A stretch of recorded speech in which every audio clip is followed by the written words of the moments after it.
Narito na ang malalaking balitang Central Luzon nitong nakarang linggo. 290,000 katao sa Central Luzon wala pa rin trabaho ayon sa PSA Region 3. 5,000 truck ng bato at lupa sa taas ng Mount Arayat posibleng gumuho.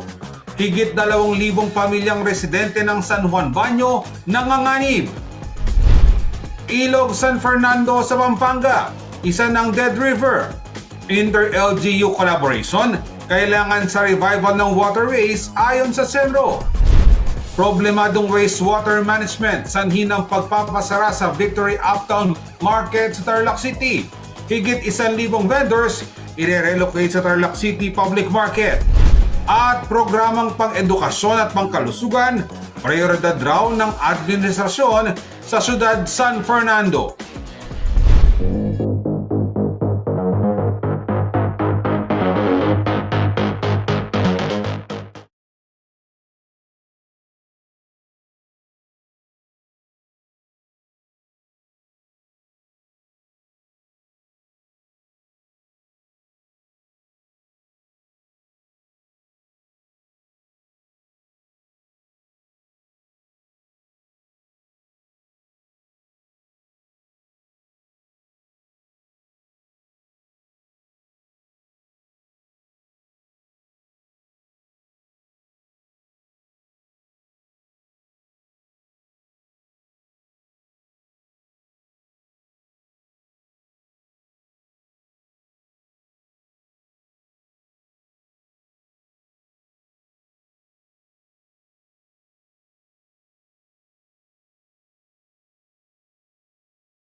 Narito na ang malalaking balitang Central Luzon nitong nakarang linggo. 290,000 katao sa Central Luzon wala pa rin trabaho ayon sa PSA Region 3. 5,000 truck ng bato at lupa sa taas ng Mount Arayat posibleng gumuho. Higit 2,000 pamilyang residente ng San Juan Banyo nanganganib. Ilog San Fernando sa Pampanga, isa ng Dead River. Inter-LGU collaboration, kailangan sa revival ng waterways ayon sa Senro. Problemadong wastewater management, sanhi ng pagpapasara sa Victory Uptown Market sa Tarlac City. Higit 1,000 vendors i-relocate sa Tarlac City Public Market. At programang pang-edukasyon at pangkalusugan, prioridad raw ng administrasyon sa siyudad San Fernando.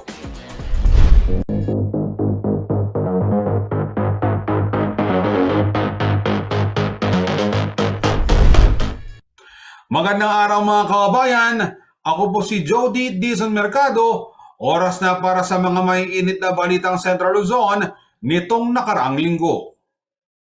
Naitala sa 5.3% ang unemployment rate ng Central Luzon ayon sa Department of Labor and Employment o DOLE. Katumbas ito sa halos 290,000 na katao na wala pa rin trabaho. Ayon sa DOLE, ang job mismatch ang sanhi ng pagdami ng bilang ng unemployed sa rehiyon. Narito ang report.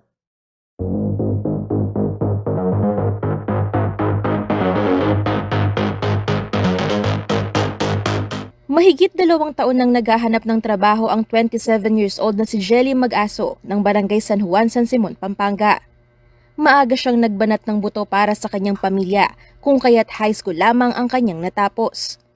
Nag-apply na raw siya sa mall at iba pang industriya, ngunit hindi siya sinuswerte. Yung naranasan ko po yung pag mag-apply ka, syempre high school graduate nga lang. Yung hinahanap po kasi yung college level na. O ngayon, dati-rati po kasi nakapagtrabaho naman ako sa mall. Yung kaya expected ko na makapaghanap din ako, makapag-apply din ako, pero hindi pala. Kasi yung hinahanap nga yung college level nga. Desperado na siyang makahanap ng mapapasukan dahil hindi sapat ang kinikita ng kanyang asawa na nagtatrabaho bilang isang construction worker. Makatulong na, lalo na dalawa na kaming kikita kahit na magkano, at least pag magkasya na siya kasi dalawa naman na kami, lalo na yung ngayon, yung dalawang anak namin nag-aaral na sila. May sa ayot sa gusto mo, gagastos ka talaga, kaya mas maganda talaga dalawa kaming kumakayod para sa dalawa naming anak.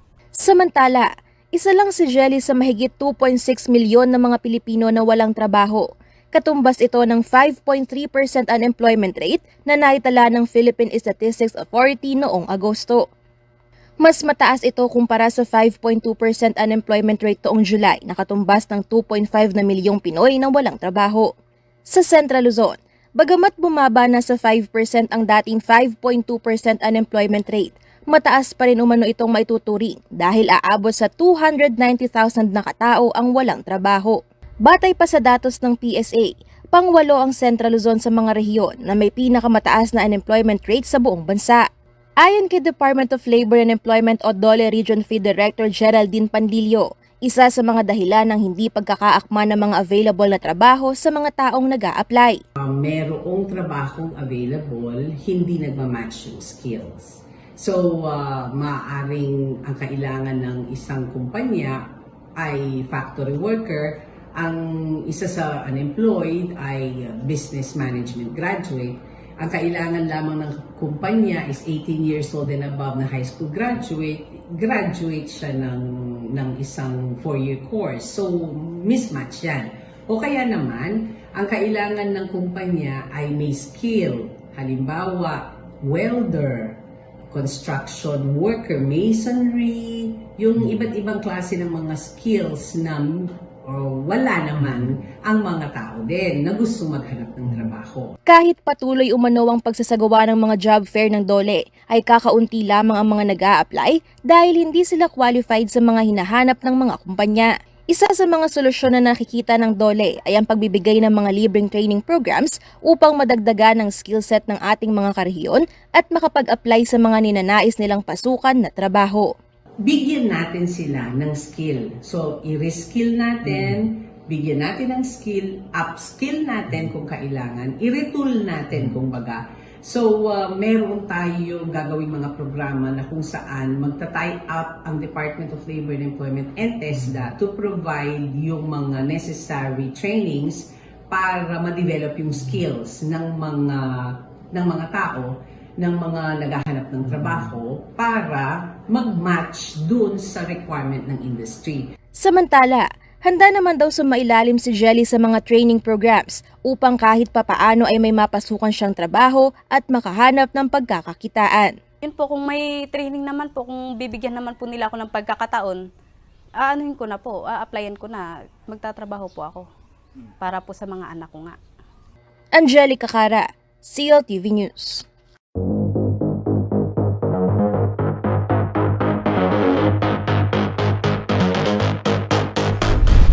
Ngayon nalalapit na ang holiday season, hinihikayat ng Department of Labor and Employment o DOLE Region 3 ang lahat ng mga private employers na ibigay sa kanilang mga empleyado ang kanilang 13th month pay. Sa kabila ng masamang epekto ng COVID-19 pandemic sa operasyon ng mga kumpanya at mga establishmento, hindi umano ito dahilan upang hindi makatanggap ng 13th month pay ang mga manggagawa.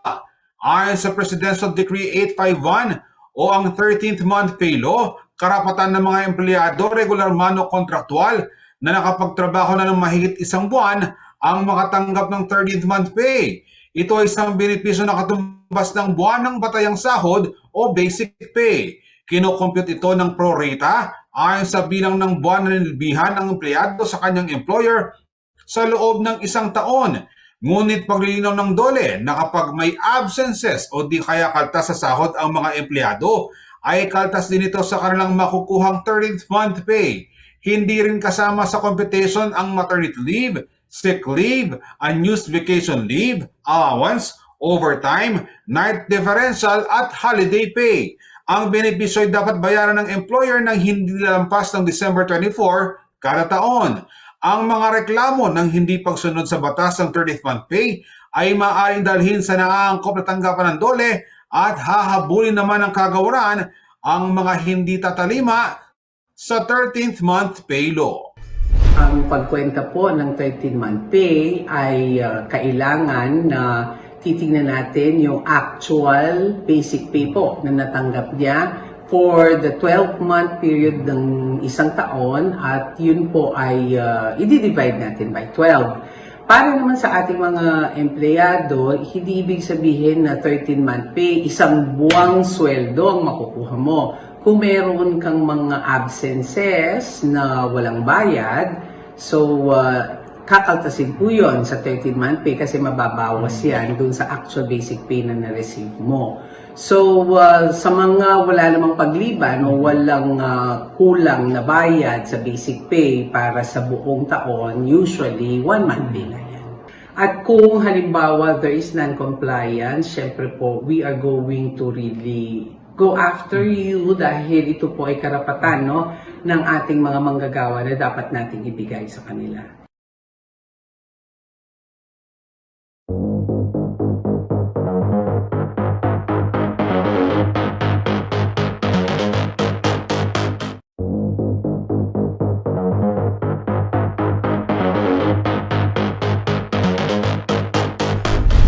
Samantala, nakaambang tumaas ang presyo ng delatang sardinas matapos maghain ng petition for price increase sa Department of Trade and Industry o DTI ang mga sardine manufacturers. Ang petisyon para sa dagdag presyo ay aabot sa 3 hanggang 5 piso kada lata. Paliwanag ng Executive Director ng Canned Sardines Association of the Philippines o CSAP na si Francisco Buencamino, tumaas raw ng halos 18% ang gasto sa produksyon ng mga delatang sardinas. Bukod pa rito, hindi naging sapat ang inaprobahang price adjustment ng DTI noong Hulyo at nahihirapan na ang kanilang industriya bunsod ng ipinatupad na price freeze sa kanilang produkto simula pa noong 2019. Kaya naman kumpiyansa umano ang grupo na aaksyonan agad ng DTI ang kanilang petisyon.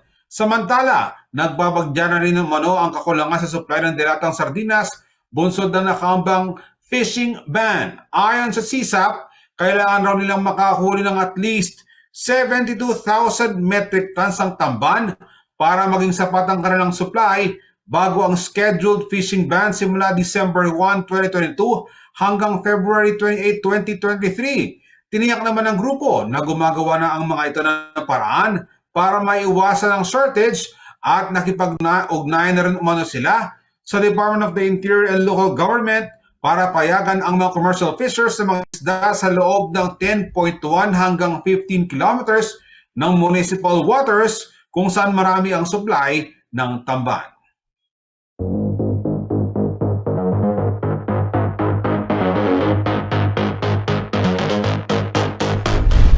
Sa pagbabalik ng CLTV News, 5,000 truck ng bato at lupa sa taas sa Mount Arayat posibleng gumuho. Higit 2,000 pamilyang residente ng San Juan Banyo nanganganib.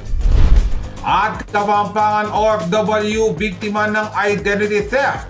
Na walang ID, ginagamit umano sa online scam. Manatiling nakatutok para sa papang mga balita nitong nakarang linggo.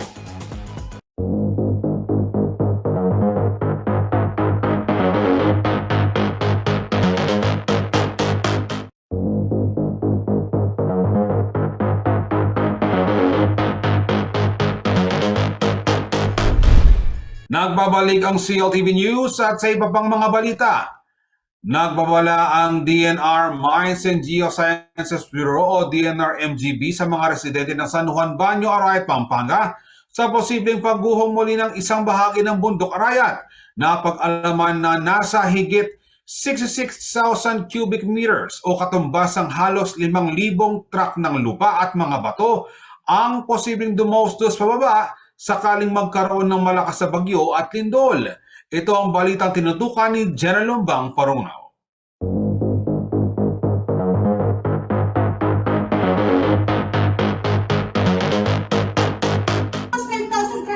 Imagine niyo po natin 5,000 trucks at Subago na sunod-sunod parang trend na pumunta kayong barangay Tamo. Mga tabu-katagal yung materials na pwedeng babakyan at anytime. At may nagdagan pa po yun dahil may landslide, anyang typhoon Orling. Ganito kalaking panganib ang posibleng kaharapin ng mga naninirahan sa Barangay San Juan Baño, Arayat, Pampanga oras na magkaroon ng pagguho ng lupa na posibleng idulot ng malakas na bagyo o lindol. Ayon kay Mons Cruz, ang supervising geologist ng Mines and Geosciences Bureau MGB Region 3, ang senaryong ito ang dapat umanong malaman ng higit 2,000 pamilya na naninirahan sa mga danger zone, kaya ay pinatawag sila ng Provincial Disaster Risk Reduction and Management Council. Kung pagbabatayan ng hazard map na ipinresenta ng MGB, tinutumbok umano ng pagguho ng lupa ang Purok 6 at 7. Kung malakas ang ulan, ay posibleng umabot pa sa Purok 4 at 5 o iba pang bahagi ng barangay. Dahil po yung San Juan Baño at yung Pocket Depositional Zone, akin niya po yung slide pa. At itang po kaso na windshield wiper sedimentation.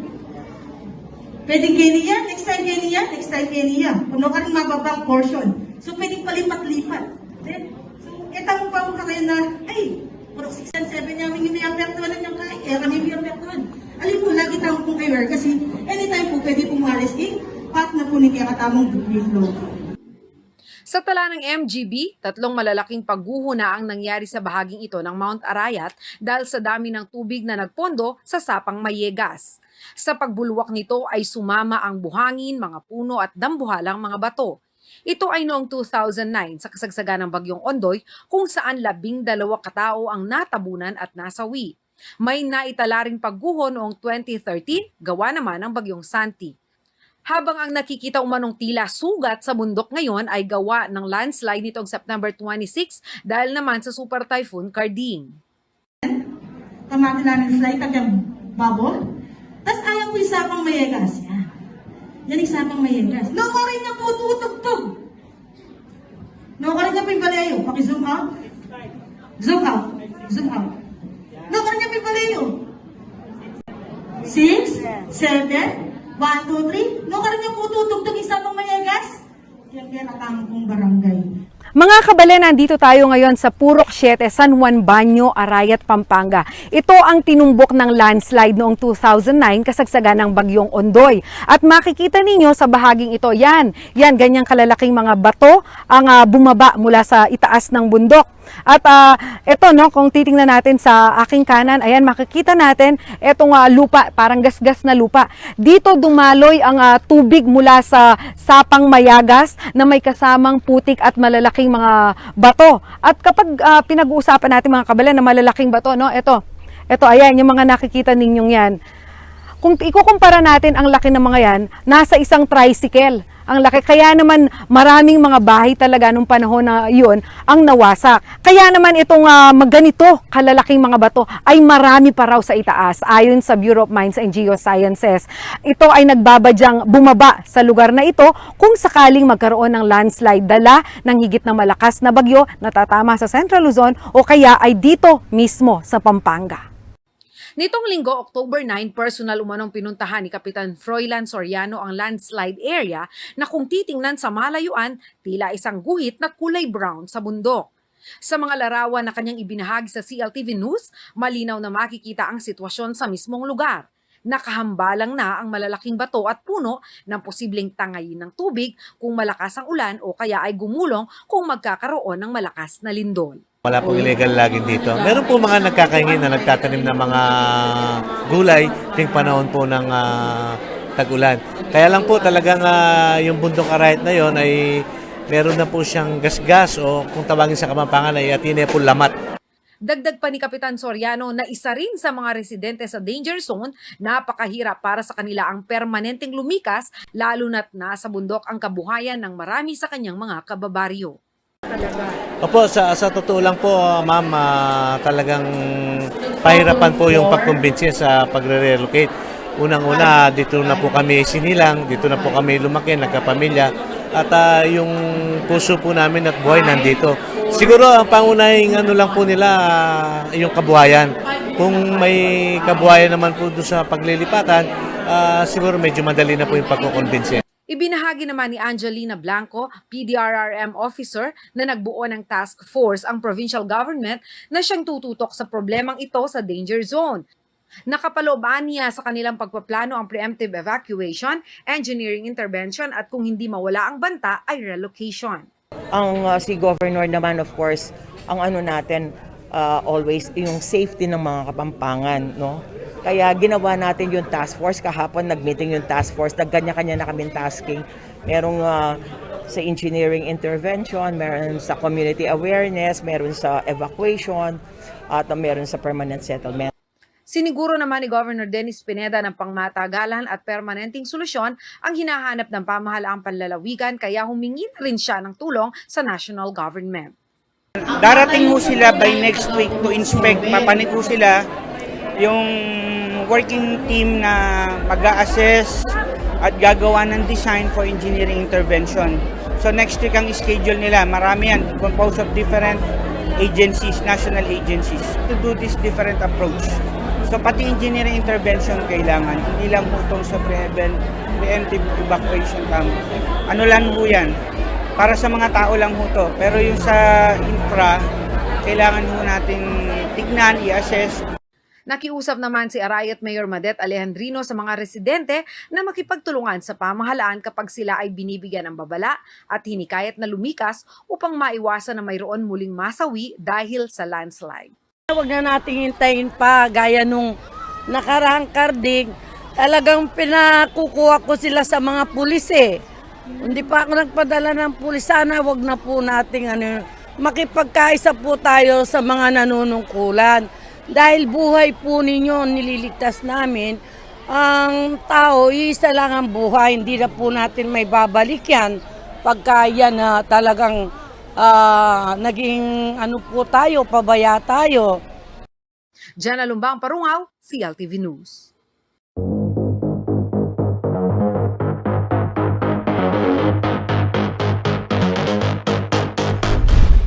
Problemado ngayon ng isang OFW mula Ciudad San Fernando, Pampanga matapos mawala ang kanyang Unified Multipurpose ID o UMID card. Napag-alaman kasi na ginagamit na ito ngayon ng mga masasamang loob sa kanilang pang-scam online. Ang kabalan nating biktima ng identity theft, nagpasaklo na sa mga otoridad. May eksklusibong report si Paulo G. Santos.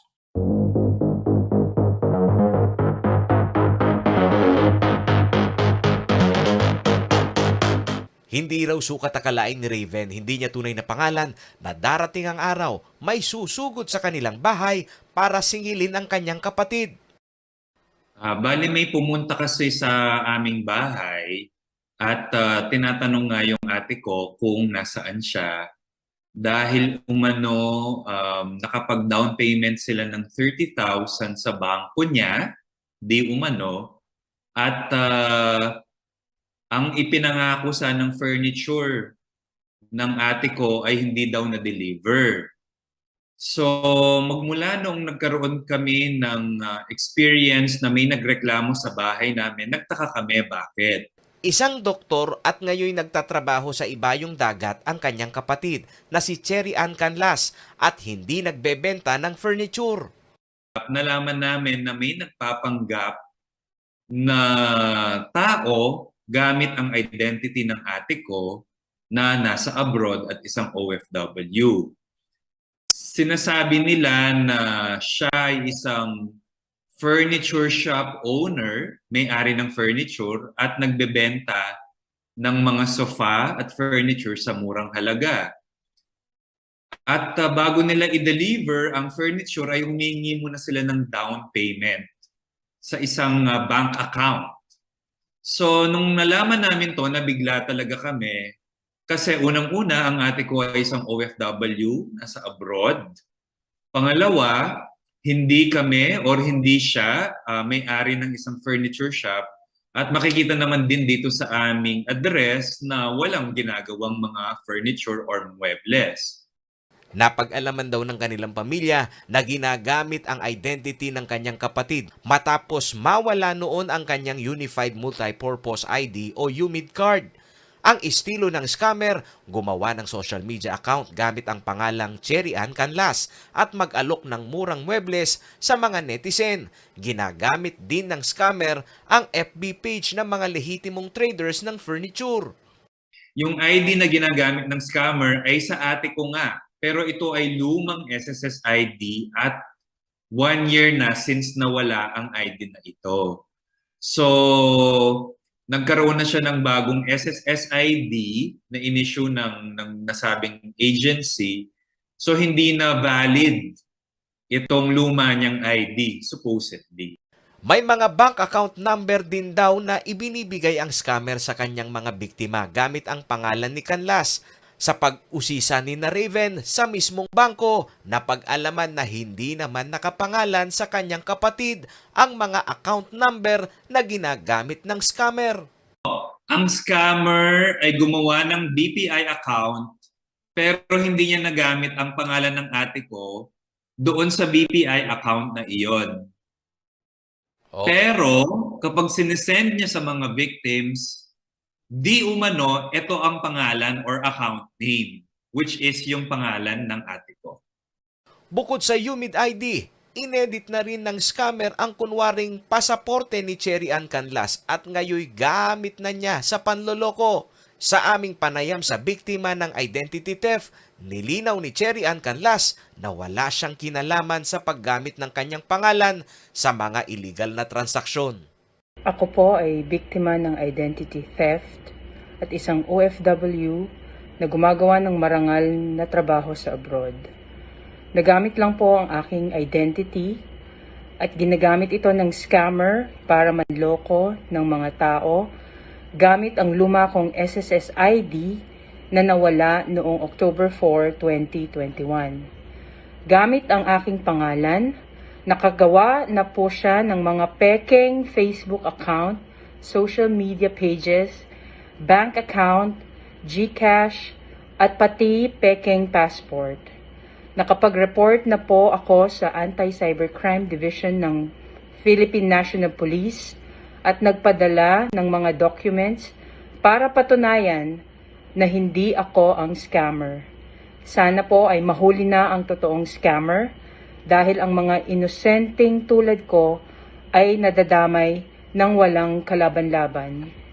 Dumulog na ang pamilya ng Kapampangan OFW sa Anti-Cybercrime Division ng Philippine National Police sa Campo Libas. Malaki umano ang tsansang mahuli ang scammer dahil nakapangalan ito sa kinikilalang claimant at hindi kay Cherry Ann Canlas. Kailangan natin mag-file ng warrant to disclose computer data para makakuha po tayo ng information. Kasi we are bound po dun sa Data Privacy Act na natin. Kaya kailangan para po maging legal yung ating pagkuha ng mga information, magsisik po tayo ng Data Privacy Act. Magpa-file po tayo ng warrant to disclose computer data sa court. Pag nag-grant po yun, saka natin pwedeng kunin po yung mga information na yan kay GCash, Paymaya, sa Guana Lulier o sa bangko, yan po. Samantala, para maiproseso naman umano ang reklamo ng mga nabiktima ng scammer, kailangang magtungo ang mga ito sa Anti-Cybercrime Division ng PNP. Magpunta po sa amin para maimbestigahan po namin kasi para yung lahat po ng yan naka-record po sa amin under investigation po. Babala ng Anti-Cybercrime Division ng PNP sa publiko, huwag gawing public ang post sa social media na ipinapakita ang anumang identification card at kung sakaling mawala ang ID ay kaagad na gumawa ng affidavit of loss upang maiwasan ang asunto sakaling magamit ito sa anumang transaksyon. Patuloy po kami nagpapaalala na mag-iingat po tayo lalo na po sa pagpo-post natin sa social media kasi tayo masyadong relax, kampante tayo, post tayo ng post, lalo na ng mga ID natin, hindi na tayo, minsan yung nagiging na tayo, hindi na tayo aware na post tayo ng post kahit yung mga mahal natin sa buhay. Ngayon, hindi po natin nakokontrol yan kung sino yung mga nakakakita nun. Pati mga personal natin information, kaya mag-iingat po tayo. Dahil pwede po itong kunin ng kung sino man, sigurado yung motibo nito, makapanloko. Kukunin yung identity natin, gagawa ng dummy account at manloloko po. Para sa mga naloko ng scammer na ginagamit ang pangalan ng OFW na si Cherry Ann Canlas, maaari umanong makipag-ugnayan sa Anti-Cybercrime Unit ng PNP sa mga numerong 0998-598-8102 o 043-435-5818 o magpadala ng mensahe sa kanilang social media page na makikita sa inyong TV screen. Paolo G. Santos, CLTV News.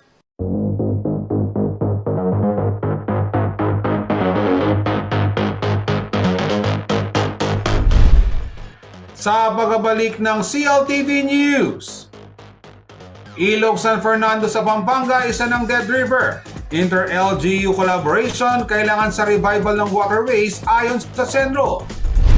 At problemadong wastewater management, sanhi ng pagpapasara sa Victory Uptown Market sa Tarlac City. Higit 1,000 vendors i-relocate sa Tarlac City Public Market. Manatili nakatutok at magbabalik ang CLTV News.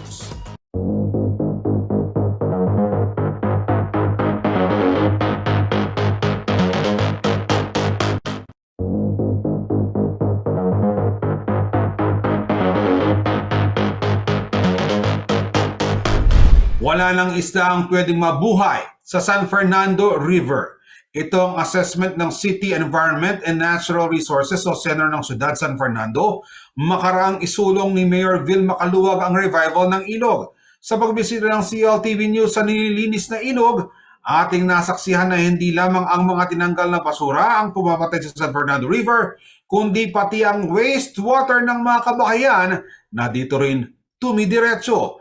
Pasintabi po sa mga manonood ng susunod na balita ay may hindi kaaya-ayang imahe.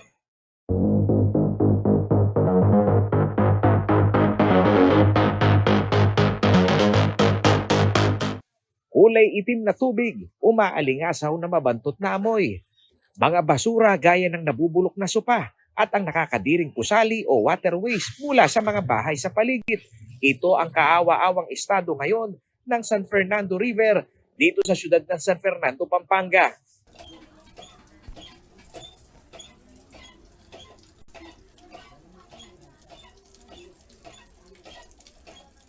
Pinaggamitan ninyo saan po ang bagsak? Doon sa ilog. Sa ilog po. Mababa ang kamalayan ng residenteng si Art sa usapin ng wastewater management. Para sa kanya, hindi naman ito pumapatay ng tuluyan sa ilog. Depensa pa niya, ang pinaglabhan at pinagugasan na lamang ng pinggan ang pinaagos nilang diretso sa ilog. Tingin nyo ba hindi mo bawal yung pinakakanal natin dediretso sa ilog? Sa tingin nyo ba, ano sa pagkakaalam nyo ba, bawal po ba yun o hindi? Hindi siguro, wala naman pupuntahan yung tubig kundi sa ilog lang. Yan lang pinaglalaban, pagligo. Ganyan. Sa tingin nyo, ano yung nakapag-pollute sa tubig? Di ba, ang itim ng tubig ngayon dyan sa ilog? Siguro, yung mga kumpanya siguro dyan. Baka yun ang magpag-itim ng tubig. Aminado ang mga magkakapit-bahay na hindi naman ito ang dating kalagayan ng San Fernando River. Pero dahil sa polusyon sa tubig, wala nang buhay bukod sa mga kiti-kiti ang matatagpuan sa stagnant na ilog. Dati po maayos po. May mga isda pa po, ganyan. Ngayon po, sa tingin mo may mabubuhay pang isda dyan? Wala na po kasi mabaho na po yung tubig. Tsaka puno na po ng basurahan. Wala na. Wala na kasi maraming water lily tapos mabaho. Isa ngayon sa mga programa ng administrasyon ni Mayor Vilma Caluwag ang paglilinis ng San Fernando River. Kamakailan lamang ay nagsagawa na ng dredging at assessment ang city government. Batay sa resulta ng water sampling ng City Environment and Natural Resources Office o Senro at ang pisikal na anyo ng San Fernando River, ay maituturing raw na isa ng dead river. Dead river na po na considered ang San Fernando. Kasi ang dating classification po ng San Fernando, napapaliguan pa yan eh.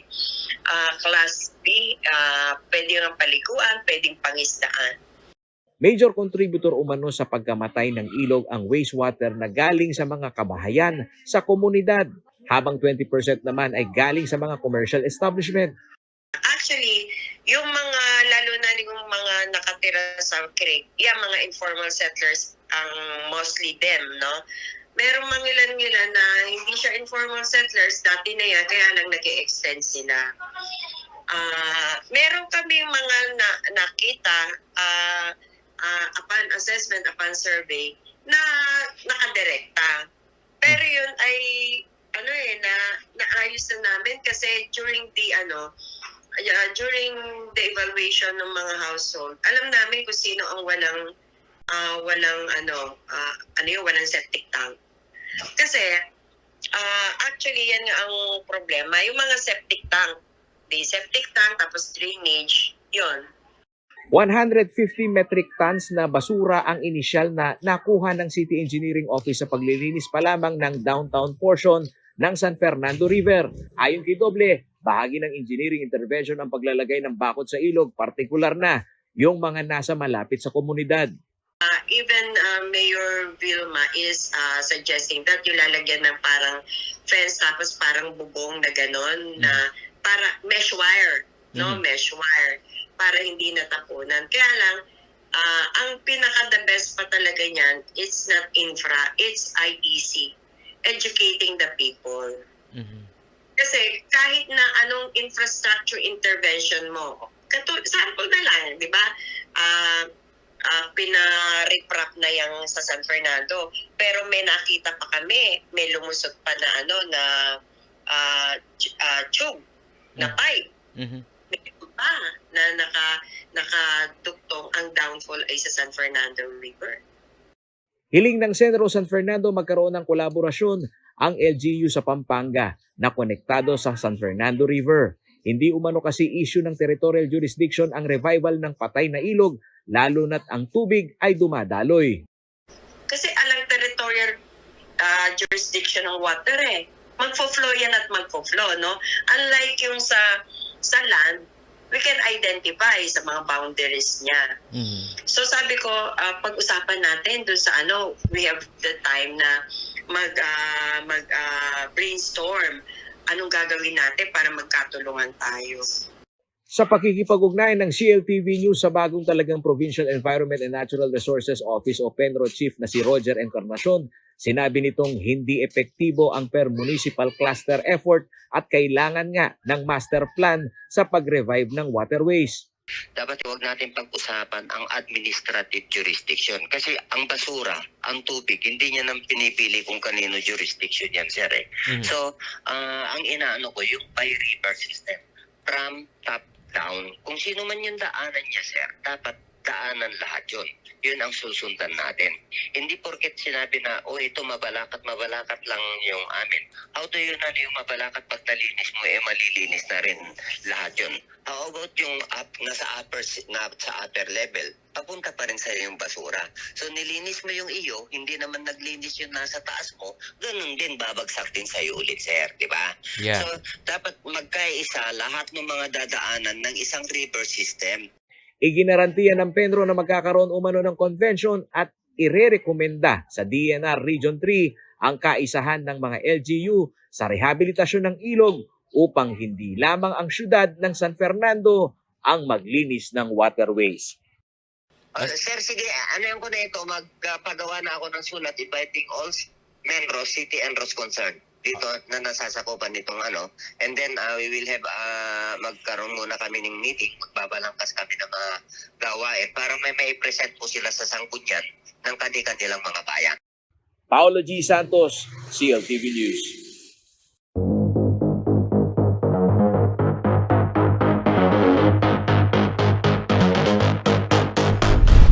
Sa ikatlong pagkakataon, muling naghain ng cease and desist order ang Environment Management Bureau ng Department of Environment and Natural Resources o DNR-MGB sa kumpanyang Paliparan Central Market Corporation dahil sa problemadong wastewater management sa Victory Uptown Market.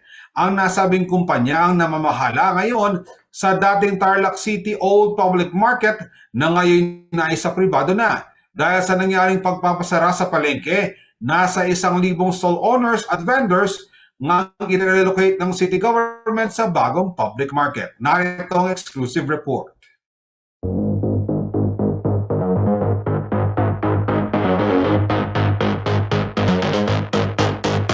Umaga nitong Huwebes, October 13, nang isilbi ang cease and desist order ng Pollution Adjudication Board ng Environment Management Bureau DENR Region 3 at ng Tarlac City Environment and Natural Resources Office sa kumpanyang Paliparan Central Market Corporation, ang operator ng Victory Uptown Market. Receive po namin ito sa inyong dalawa, Sir Ronald. Explain na lang din po namin, although parang may background na kayo dun sa legal po ako. Basta po ng legal ng So may background naman na po kayo na na-deny yung motion ninyo. Pero meron naman po kayong right na mag-refile ng lifting order ulit. Yes, opo. Pero dapat ma-comply niyo po kasi yung requirements para po magkaroon ng lifting order. Po, dalawa na lang po yung namin i-comply. Sa nakuhang kopya ng CLTV News Team, lumalabas ang Cease and Desist Order o CDO ng Pollution Adjudication Board noong August 25, 2022. Ibinase ito sa resulta ng inspeksyon ng DNR-EMB Region 3 noong April 21, 2022.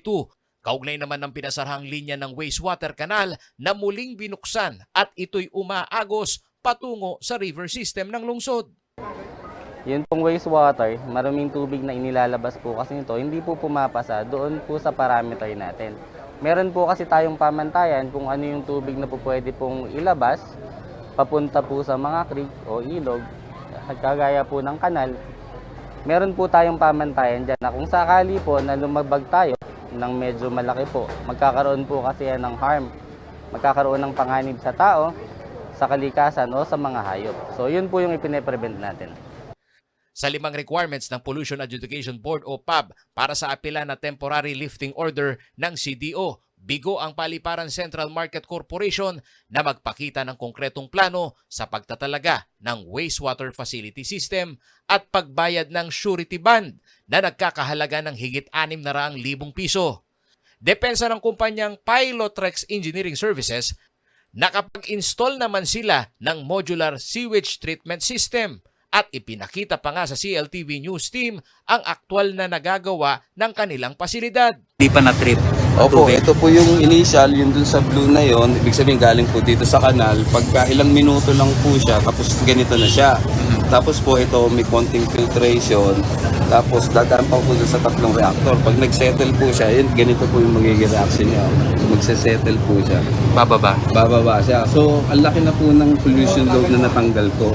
Aminado silang maliit ang kanilang pasilidad kumpara sa laki o volume ng wastewater na kailangang sumailalim sa treatment facility, pero problemado anya sila sa pagkuha ng construction permit mula sa lokal na pamahalaan. Sabi nga kanina, meron po siyang dapat magkaroon ng clearance kami sa DNR na we were allowed to install. Since po na sabi ng DNR, compliant with effluent standard, yun lang po. Hindi general. Sa tingin ko po, ang logic behind, gusto makita ng LGU na we were allowed to construct a sewage treatment plant. Yung gano'n. Word for word. Sinubukan ng CLTV News Team na kuhanan ng panig ang Paliparan Central Market Corporation, ngunit tumangging magbigay ng anumang pahayag sa harap ng kamera ang management. Bahagi naman ng pagsilbi ng CDO ay ang pagsil o pagharang sa kanal ng wet section ng Victory Uptown Market kung saan lumalabas ang wastewater nito sa kanal. Samantala, nasa higit 1,000 stall owner sa Victory Uptown Public Market ang ire-relocate ng Tarlac City Government. Ang paglilipatang lugar ay hindi kalayuan sa kanilang pwesto na sakop pa rin ng Barangay Mabini. Ayon kay Minya Tanyedo, Chief ng City Economic Enterprise Management, nagpapatuloy na ang registration at sa sistemang ito ay prioridad ang mga may business permit. Meron po tayong screening na nangyayari. Uunahin po natin yung mga legit vendors po natin, yung mga sumunod sa patakaran po ng gobyerno na kumuha ng legit silang manininda. Ibig sabihin po, meron po silang mayor's or business permit na ipapakita. At of course po, ang priority rin po natin, isa sa qualification sila, ay legit po sila taga Tarlac City. Dahil yun po ay isa sa mga requirements sa ating market code na ating sinusunod sa Tarlac City. Binibigyan po talaga natin pagkakataon ang makapagtinda ng maayos ang mga taga Tarlac City po. Mas komportable umano ang mga mamimili at vendor sa bagong talagang city public market sa Tarlac. Prioridad din anya sa paglipat ng mga stall owner ang reorganization ng kooperatiba o samahan ng mga nagtitinda upang maibaba ang programa ng lokal na pamahalaan sa mga lehitimong maliliit na negosyante ng Tarlac City. Para po sana mas mahusay at maging mas mapino po ang ating pakikipag talakayan sa ating mga manininda ay mabuo po sila officially ng isang umbrella na magkaroon sila ng isang buong organisasyon na talaga pong tatayo para sa mga vendors natin para po pag nakikipag-usap sila sa city government, meron po talaga silang personalidad. Naabutan ng CLTV News Team si Jennifer Ramos sa mga nagtitinda sa meat section na lumipat sa bagong palengke. Ay, okay naman po, maganda naman po, maluwag. Mas mga nagtitinda na nga. Kasi po syempre unang-una yung mga maninibago po sila dito sa bagong pwesto. Sa inisyal na impormasyon ng Tarlac City Government ngayong October 16, magsisimula ang voluntaryong paglipat ng mga stall owners sa bagong talagang market, kasunod ng pagpapasara sa Victory Uptown Market o ang dating lumang palengke ng Tarlac City. Paolo G. Santos, CLTV News.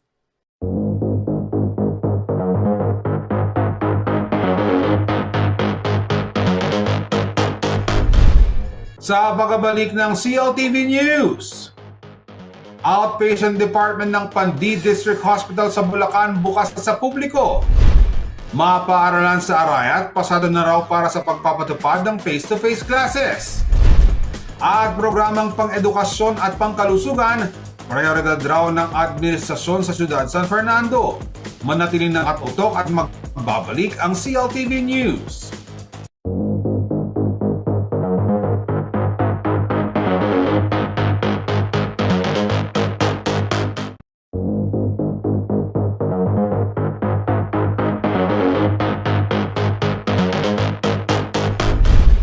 Nagbabalik ang CLTV News at sa iba pang mga balita, matapos ang 12 taong paghintay, pinasinayaan na nitong nakarang Lunes, October 10, 2022, ang Outpatient Department o OPD ng Pandi District Hospital. Isinabay ito sa unang 100 araw ng panunungkulan ng alkalde ng Pandi na si Mayor Rico Roque. Ayon sa alkalde, October 21, 2010 pa, nang ipanukala ang pagkakaroon ng sariling ospital sa bayan, kaya naman makasaysayang maituturing para sa mga Pandienyo na maisakatuparan ng matagal na nilang pinapangarap na mabuksan ito. Isa raw ang kalusugan sa kanyang prioridad ng programa at napapanahon ng pagbubukas ito dahil maraming Pandienyo ang nangailangan ng serbisyong medikal. Hindi na rin daw kailangan panumayon ng kanyang mga kaubayan para makapagpagamot dahil abot kamay at libre na itong maibibigay sa kanila. Nasa 180,000 na Pandienyo makikinabang sa nasabing pampublikong ospital. Bukas din daw ito maging sa mga kalapit pang bayan. Sisingapin din daw ng lokal at pamahalaang palalawigan na babuksan ang buong bahagi ng Pandi District Hospital sa pagtatapos o di kaya sa unang buwan ng taong 2023. Sa aking unang termino, yun agad ang unang inisip ko, ang magpagbigay ng isang pasilidad o isang ospital na magbibigay ng tugon sa pangkalusugang problema ng isang bayan. Maaaring natagalan, na iniipang iba, ang daming sinasabi na hindi na matutuluyan. Pero sa tulong po ng Panginoon at lalong-lalo na ng masipag, mabait at may puso nating gobernador, after 12 long years, nandito na tayo. Bubuksan na po natin ang outpatient clinic o outpatient department ng Pandi District Hospital. At hopefully this year or early next year, kapag na-issue na po ang license to operate sa District Hospital ng Bayan ng Pandi, isa na po itong ganap na malaking ospital kagaya ng Rogaciano. At yun po ay dahil sa tulong na nag-iisa nating gobernador. Kailangan natin palakasin ang ating health services. Ito pong bubuksan natin ng OPD muna, pang simula lang po ito. Kasi gagawin pa po natin sa loob ng mga dapat pang ilagay dyan, mga medical equipments pa. Sa lahat po ng mga nagtulong-tulong dito, maraming salamat po. And soon, by January, pag-pray natin, dahil ang target namin ay hindi po ako naniniwala sa mga plano at dream, ay naniniwala po ako sa destiny, because I know and I believe that this coming January, malamang ito na po yung destiny ng Pandi District Hospital. Nabubuksan ito totally. Yun lahat na halos. Para po yung serbisyo ng medical ay dito na maganap sa Pandi. Kadugtong ito ay katabi ang Angat. Katabi itong malalapit na bayan.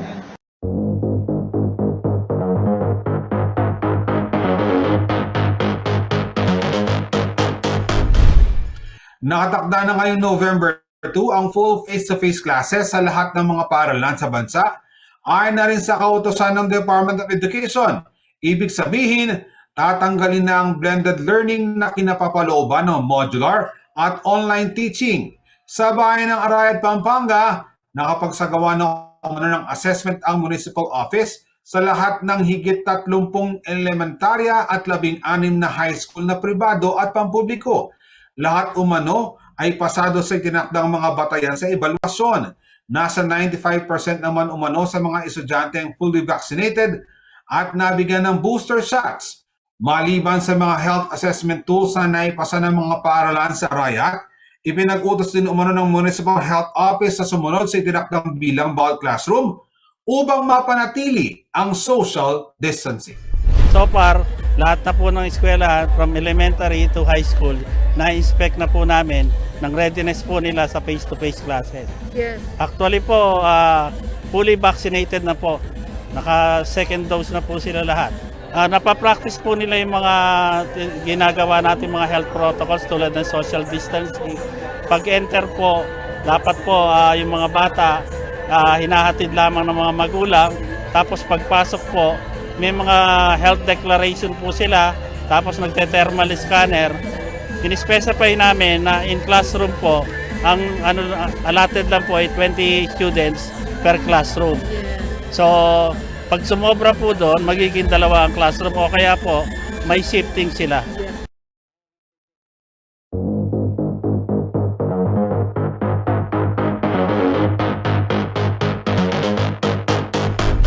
Edukasyon at kalusugan. Ito raw ang sektor na ihihingi ng mas malaking pondo ng City of San Fernando Mayor Vilma Caluag sa sangguniang panglungsod para sa taong 2023. Libreng pagpapahospital para sa mga senior citizen at libreng chemotherapy ang target umanong may programa ng alkalde. Layon din umano ni Caluag na mapalaki ang bilang ng mga mag-aaral sa City College of San Fernando. May detalye ng balita niyan si Paulo G. Santos.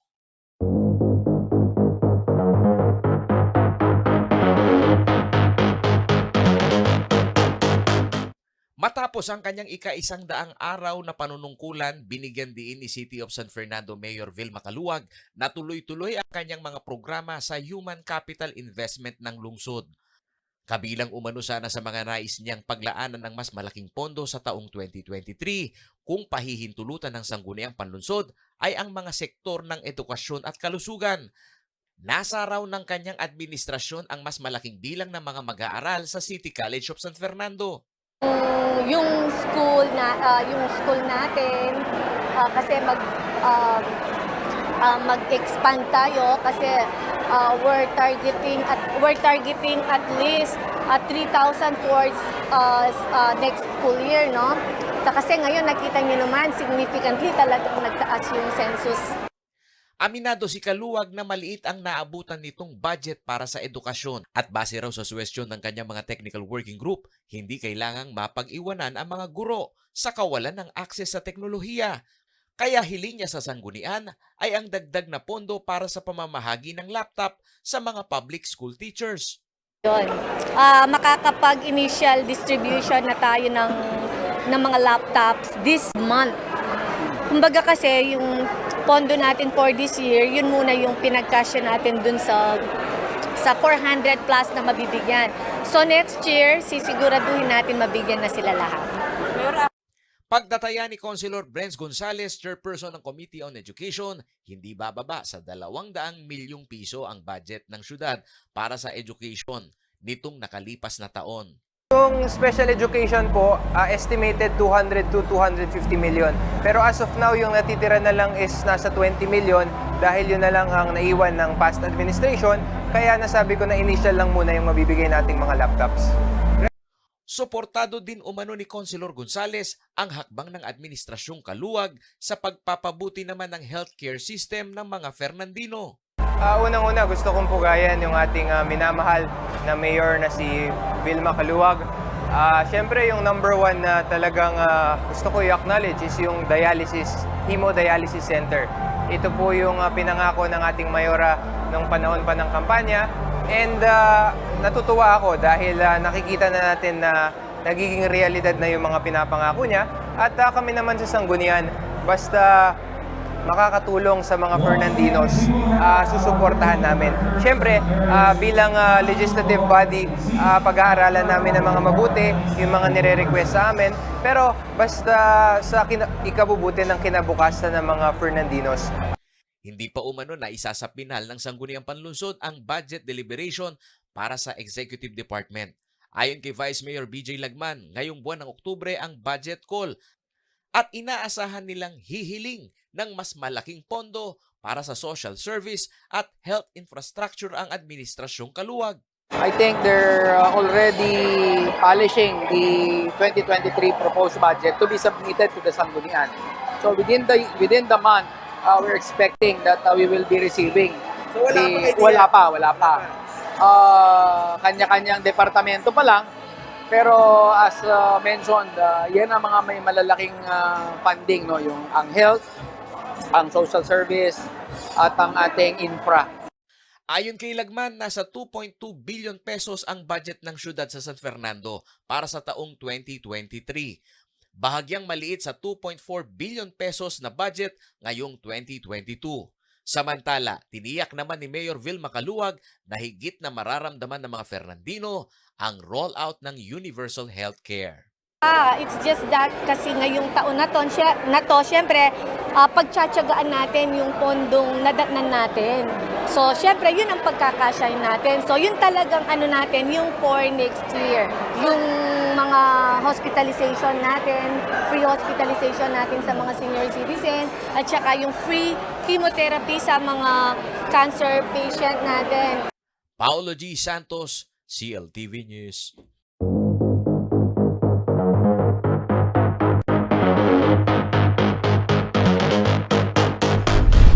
At yan ang mga balita na nakalap ng CLTV News. Para sa karagdagang detalye, maaari niyong i-follow ang aming social media accounts. Para sa Facebook at CLTV36 Official at CLTV36 News. Sa Twitter at CLTV36 at para sa Instagram at CLTV36 Official. Kung nais niyong balikan ang mga programa ng CLTV, pwede niyong bisitahin ang aming YouTube channel at CLTV36 Official at ang aming website at www.cltv36.tv. Mapapanood din ang mga programa ng CLTV nationwide via Signal Channel 115 at sa ating 39 na cable partners. Kasama ang buong pwersa ng CLTV News and Current Affairs, ako po si Jody Dizon Mercado. Maraming salamat po.